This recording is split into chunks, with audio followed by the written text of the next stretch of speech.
Hi hello good morning ಎಲ್ಲರಿಗೂ master ಎಟಿಂಗ್ creative ವ್ಲಾಗ್ಗೆ welcome.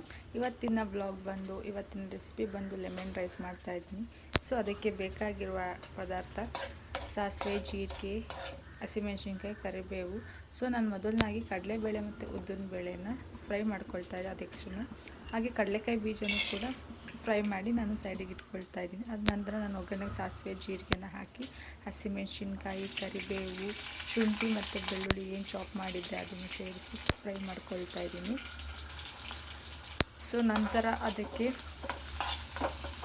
ಕಾಯಿ ತುರಿ ಹಾಗೂ ಕೊತ್ತಂಬರಿ ಸೊಪ್ಪನ್ನು ಆ್ಯಡ್ ಮಾಡಿ ಲಾಸ್ಟ್ ಲೆಮನ್ ರೈಸ್ ಬಿಟ್ಟರೆ ಲೆಮನ್ ರೈಸ್ ರೆಡಿ ಆಗುತ್ತೆ.